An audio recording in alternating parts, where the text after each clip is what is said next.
Hello, we're excited to show you our native speech capabilities. Welcome back to the English journey. Today, we are talking about the foundation of everything you do, your mindset. I'm Anna. And I'm Abel. I spent years thinking I just wasn't smart enough for English. Today, we are going to show you why that was a lie and how you can change your mind to change your life. That is such a powerful way to start, Abel, and I think so many people watching right now feel exactly the same way you did. They feel like English is something that happens to other people, like fluency is a gift that some people are born with and some people are not. But today, we are going to gently break that belief. We are going to pull it apart and show you something much more exciting and much more true. Yes, and I want to say something right now to everyone listening. If you have ever said the words, "I am just not good at languages," I want you to hold that thought. Do not throw it away yet. We are going to come back to it. Because that sentence, that simple little sentence, is actually the starting point of everything we are going to talk about today. Perfect. So let us begin at the very beginning. What is a mindset? The word mindset is actually quite simple when you break it down. Mind is your brain, your thoughts, your beliefs, and set means fixed or the way something is arranged. So your mindset is basically the collection of beliefs you have about yourself and about the world. It is the lens you look through every single day. And I never thought about that before. I thought my brain was just my brain. I thought it either worked or it did not. I thought some people were smart and some people were not. And I was very sure I was in the not smart group. And that, Abel, is actually one of the most important things you have said so far, because that belief, that idea that intelligence is fixed, that you either have it or you do not, that is called a fixed mindset, and it's something that a brilliant researcher named Carol Dweck studied for many, many years. She's a psychologist at Stanford University in the United States, and her work completely changed how we think about learning. I remember when I first heard about Carol Dweck. Can you explain her ideas simply? Because when I first read about them, I was a little confused. Of course. So Carol Dweck discovered that people generally have one of two ways of thinking about their abilities. The first is called a fixed mindset. A person with a fixed mindset believes that their talents and intelligence are fixed. They are born with a certain amount, and that's it. They cannot grow. They cannot change. If they are bad at something, they will always be bad at it. If they are good at something, it's because they were born that way. That was me. That was 100% me. I believed I was born without the language gene. I genuinely thought some people had a special part of their brain for languages, and I just did not have it. And that is such a common feeling. But here's where it gets exciting. The second type of mindset is called a growth mindset. And a person with a growth mindset believes something completely different. They believe that abilities can be developed. They believe that with effort, with practice, with good strategies, and with time, they can get better at almost anything. They don't see difficulty as a sign that they are stupid. They see difficulty as a sign that they are growing. And the difference between those two mindsets sounds small, but it's actually enormous, right? It is absolutely enormous. And here's the most beautiful part of this whole idea. Research shows that simply learning about these two mindsets can actually begin to change how your brain works. Just understanding the concept starts to shift things, because when you know that your brain can grow, you start to treat challenges differently. You start to see a difficult English conversation not as proof that you are bad at English, but as an opportunity for your brain to get stronger. Okay, so let us talk about that one word you mentioned earlier, the word yet, because I think this is the single most powerful word in language learning. Yes, and this comes directly from Carol Dweck's research. She found that one of the simplest ways to shift from a fixed mindset to a growth mindset is to add one tiny word to your negative sentences, and that word is yet. So instead of saying, "I cannot speak English fluently," you say, "I cannot speak English fluently yet." Instead of saying, "I don't understand native speakers," you say, "I don't understand native speakers yet." Do you hear the difference? I do. And honestly, the first time I tried this, it felt a little strange. It felt like I was lying to myself. Like, come on, Abel, you know you cannot do this. Why are you adding yet at the end? It felt almost silly. That's such an honest and important reaction, and I want to address that directly.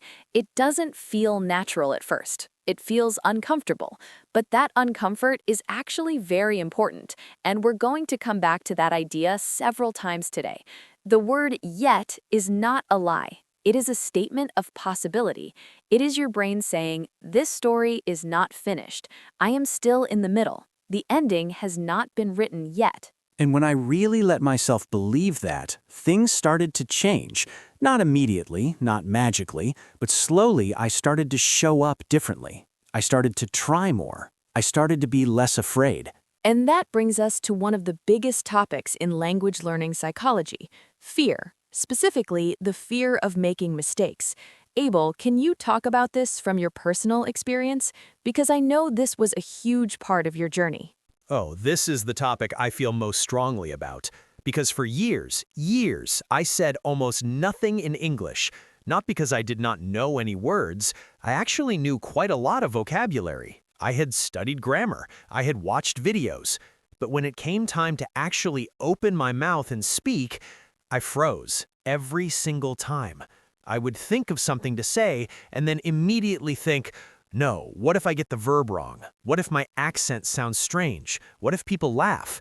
And so I said nothing. And what you are describing is something that psychologists call the ego protection response. Your brain, your ego, was trying to protect you from the pain of embarrassment. It was doing its job. It was saying, stay quiet, stay safe, do not risk being judged. The problem is that in language learning, this protection completely stops your progress. You cannot get better at speaking English if you never speak English. Exactly. And the cruel thing is, the more you avoid speaking, the more anxious you feel about speaking. It becomes a cycle. You avoid it because you are scared, and because you avoid it, it stays scary. Nothing changes. You are stuck. And this connects to a very important concept in language learning theory. A linguist named Stephen Krashen talked about something called the affective filter. The word affective relates to emotions and feelings, and Krashen said that when a learner has high anxiety, when they are very stressed or very scared, it is like a filter goes up in their brain, and this filter blocks new language from coming in. The information is there, the English is in front of them, but the brain cannot absorb it properly because the emotional walls are too high. So basically, being scared of making mistakes does not just make you feel bad, it literally makes it harder for your brain to learn. Precisely. The stress hormone cortisol actually interferes with memory and learning. When you are in a state of high anxiety, your brain is focused on survival, not on language acquisition. So the most important thing you can do for your English learning is not to find a better grammar book. It is to lower your emotional walls. It is to create a safe psychological space where mistakes are not only allowed, they are welcomed. And that is such a shift. Because I grew up in a school system where mistakes were bad. You got points taken off for mistakes, red pen everywhere. And so I learned to associate mistakes with failure and with shame. And you are not alone. Most of us grew up in educational systems like that. But here's the truth about mistakes in language learning. Mistakes are data. That's all they are. They are information. When you say something wrong and someone corrects you, or when you notice your own error, your brain actually learns from that moment incredibly effectively. The mistake is not a failure. The mistake is a lesson. It is feedback. It's your brain getting closer to the target. I love that framing. Mistakes is data, not as evidence that you were stupid, but as information that helps you improve. That completely changes how you feel about making them. And research in neuroscience actually supports this. When you make a mistake and then receive the correct information, there is actually a burst of neural activity in your brain. New connections are being formed. Your brain is literally rewiring itself. And this brings us to a beautiful word that we want to introduce today. The word is neuroplasticity. Neuroplasticity. That is a big word. Let's break it down. Absolutely. Neuro refers to neurons, which are the cells in your brain, and plasticity means the ability to change shape, like plastic. So neuroplasticity means the brain's ability to change and reorganize itself by forming new connections. For a very long time, scientists believed that the adult brain was fixed. They thought that after a certain age, you could not grow new brain connections. You were stuck with the brain you had. Which sounds exactly like a fixed mindset applied to biology. Exactly right. But modern neuroscience has completely overturned that idea. We now know that the adult brain is extraordinarily flexible. It can form new connections at any age. It can learn new languages at any age. It can develop new skills at any age. The brain is not a stone. It's more like a muscle. And this is the part I get really excited about, the brain as a muscle. Can you explain the gym metaphor? Because this one really helped me personally. Yes, this is one of my favorite ways to explain how the brain works when we are learning. Think about going to the gym. If you have never lifted weights before and you go to the gym for the first time, what happens? It is hard. Your muscles hurt. You feel tired quickly. And honestly, you might feel a little embarrassed because everyone else seems stronger than you. Perfect. And what do most beginners do when it feels hard? They either push through and keep going, or they give up and go home and never come back. Right. Now, here is the key question. What happens if you push through? What happens if you keep going to the gym week after week, even when it is uncomfortable? You get stronger, obviously. Your muscles grow. After a few weeks, things that felt impossible start to feel easy, and then you need heavier weights to keep growing. Exactly. And learning English is 100% the same process. When something in English feels hard, when you struggle to understand a native speaker, when you cannot find the right word, when you stumble over a sentence, that discomfort is not a sign that English is too hard for you. It is a sign that your brain is working. It is a sign that new connections are forming.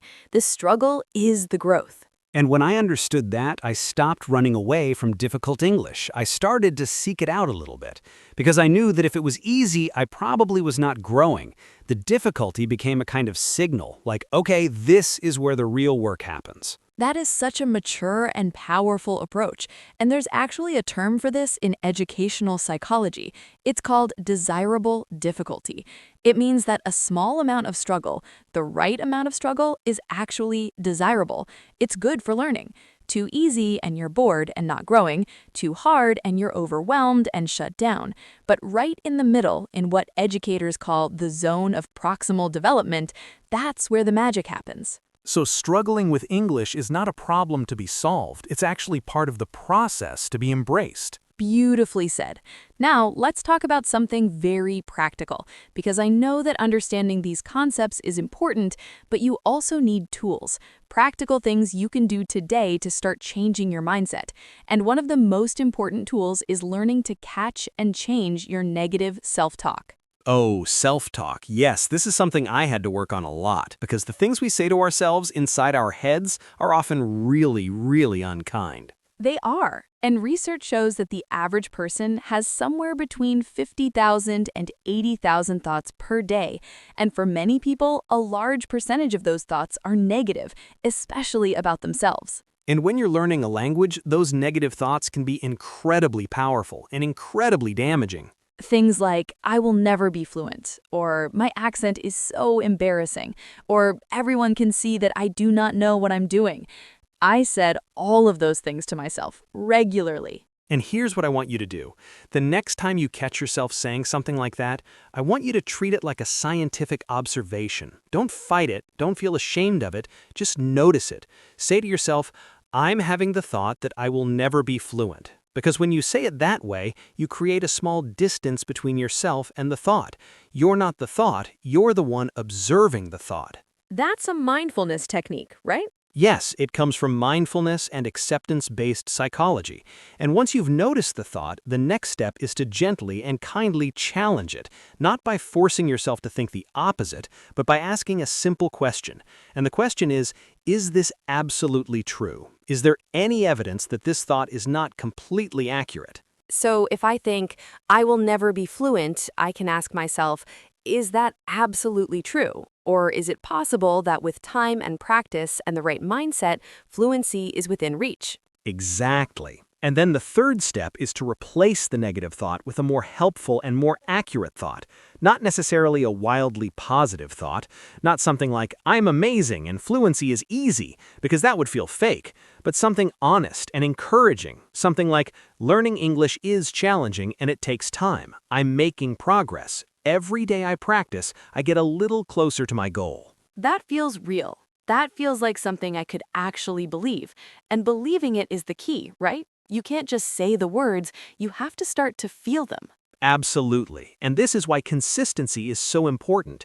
You can't change years of negative thinking in one afternoon, but you can start to shift things gradually, one thought at a time, one day at a time. And this connects to something really important that I want to talk about next, the idea of small wins. Because I think so many language learners, including the old version of me, have this all or nothing mentality. Like, if I'm not fluent already, then I have achieved nothing. Yes, and this all-or-nothing thinking is one of the most destructive patterns in language learning. People set enormous, vague goals like become fluent in English, and then every day they don't achieve that goal, they feel like a failure. But fluency is not something that happens on a Tuesday afternoon. It's something that builds quietly and slowly over hundreds and thousands of small moments. So what should people focus on instead? Small wins, concrete, specific, achievable daily goals. And when you achieve them, celebrate them genuinely, not just tick a box. Actually take a moment to feel good about what you did. Because when you do something and feel good about it, your brain releases a chemical called dopamine. Dopamine is often called the reward chemical or the feel-good chemical, and it does something really important. It motivates you to do that thing again. So if I study English for just 10 minutes today, and I feel genuinely proud of myself for doing it, my brain is more likely to want to do it again tomorrow. Exactly. You are building a reward loop. Study, feel good, repeat. And over time, this loop gets stronger. The habit becomes easier. The motivation becomes more natural. But it starts with those small wins. And those small wins need to be noticed and celebrated. Can you give some examples of small wins that English learners might overlook? Of course, learning 3 new vocabulary words today. That is a win. Watching a 5-minute video in English without subtitles and understanding the main idea. Win. Writing 2 sentences in English in your journal. Win. Saying hello and thank you to someone in English and not freezing up. Huge win. Listening to an English podcast during your commute. Win. All of these moments count. All of these moments are building blocks. And I think the key message here is that progress is often invisible in the short term. You do not feel yourself getting better day by day. But when you look back after 3 months, after 6 months, you can suddenly see how far you have come. That is beautifully put, and it reminds me of something called the success iceberg. Have you heard of this image before? Tell me more, it sounds interesting. So imagine an iceberg floating in the ocean. Most people only see the very tip of the iceberg above the water. That tip is success. That tip is fluency. That tip is the confident English speaker you see in a video or in a meeting and think, wow, they make it look so easy. But below the water, hidden from view, is an enormous, massive foundation. And that foundation is made of mindset. It is made of the thousands of mistakes that person made and learned from. It is made of persistence when things were difficult. It is made of the early mornings studying vocabulary before work. It is made of the courage to speak even when they were afraid. You only see the fluency. You do not see everything that made it possible. And comparing your beginning to someone else's middle or even their end is one of the most unfair and discouraging things you can do to yourself. Completely unfair, and yet we all do it. We compare our insides to other people's outsides. We see their confidence and compare it to our anxiety. We see their fluency and compare it to our stumbling. And the comparison crushes us. The antidote to this is to compare yourself only to your past self. Ask not, am I as good as that person? Ask instead, am I better than I was last month? I love that. And honestly, when I started asking that question, the answer was almost always yes, even in tiny ways. And those tiny yeses kept me going. And that persistence, that ability to keep going even when progress feels slow, has a beautiful name. It is called perseverance. Perseverance means continuing to work toward a goal even when it is difficult and even when you feel like giving up. It is one of the most important qualities in any successful language learner. Not intelligence, not a natural talent for languages, perseverance. And related to perseverance is another word I think is really powerful: resilience. Yes, resilience means the ability to recover quickly from difficulties. It means bouncing back. A resilient English learner is someone who has a terrible conversation in English, feels embarrassed, and then shows up again the next day and tries again. They do not let one bad experience define their entire journey. And developing resilience is actually a skill. It's not just something you have or you don't have. You can practice being more resilient. Absolutely. And one of the ways you practice resilience is by changing your relationship with failure. Instead of seeing a failed conversation or a failed test as a catastrophe, you begin to see it as a chapter, just one chapter in a much longer story. And every great story has difficult chapters.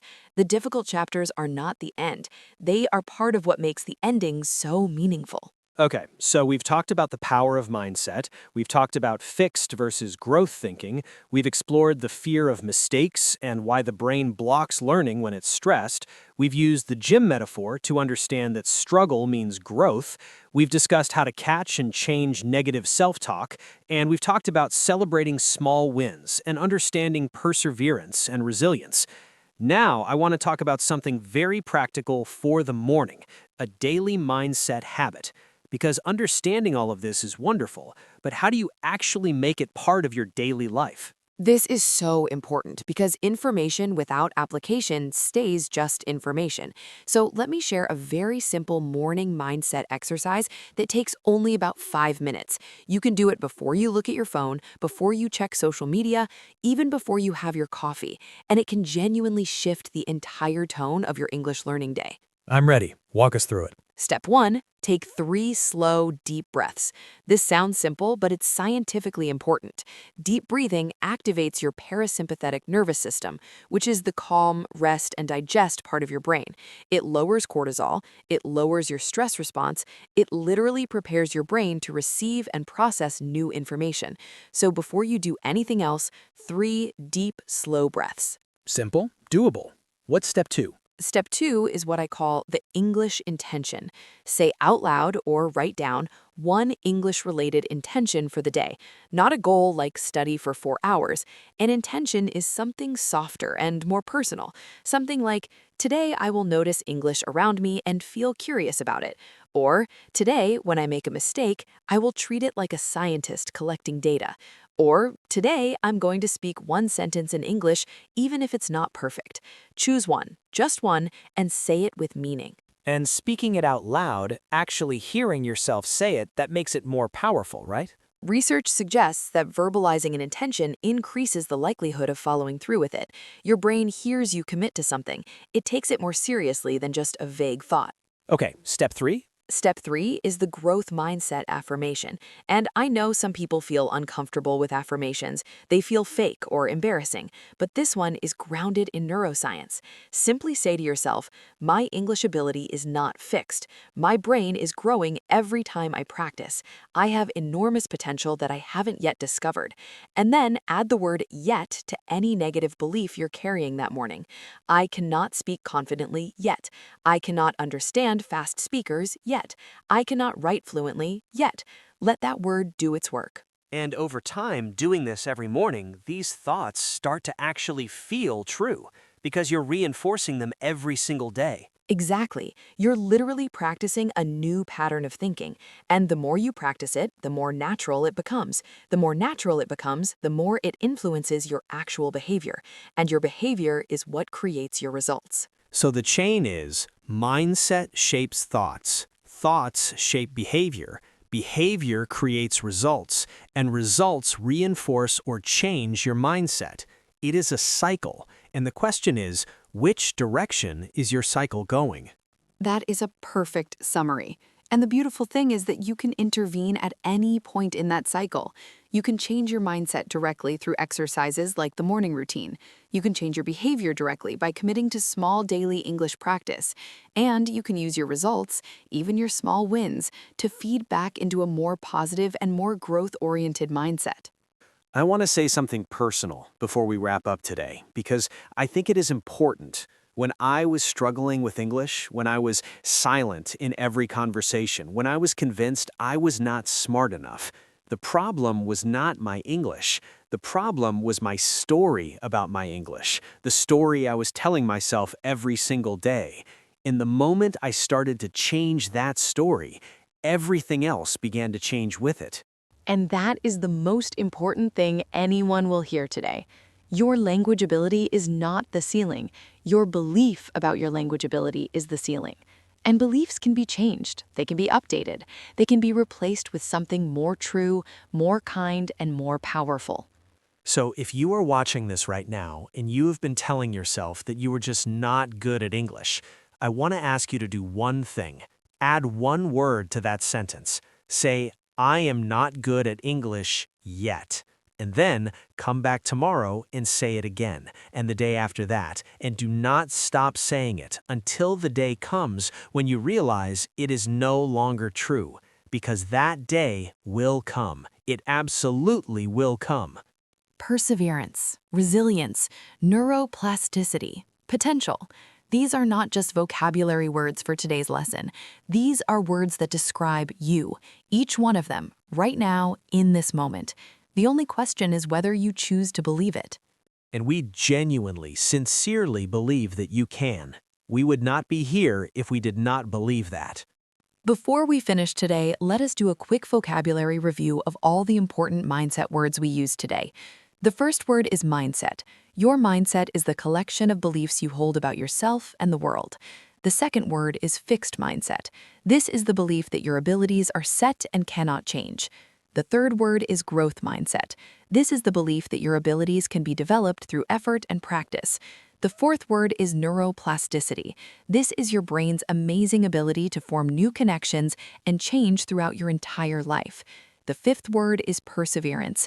This means continuing to work toward your goal even when things are difficult. The sixth word is resilience. This means bouncing back from difficulties and not letting failure stop your journey. And the seventh word, and perhaps the most important word of today, is potential. Your potential is your capacity, your ability to become something more than you are right now. And it is vast, it is real, and it is waiting for you. Thank you so much for being here with us today on the English Journey. If this episode helped you, if it shifted something inside you even just a little bit, please share it with someone who needs to hear it. Because there is someone out there right now who has almost given up on English, and maybe this message could be the thing that helps them try one more time. And remember, learning English is not a test of your intelligence. It is a journey of your growth. We are so proud of you for being here, for choosing to invest in yourself today. And we will see you in the next episode of The English Journey. Keep going, keep growing, and never forget, you are not fluent yet, but you absolutely will be. Take care, everyone. Until next time.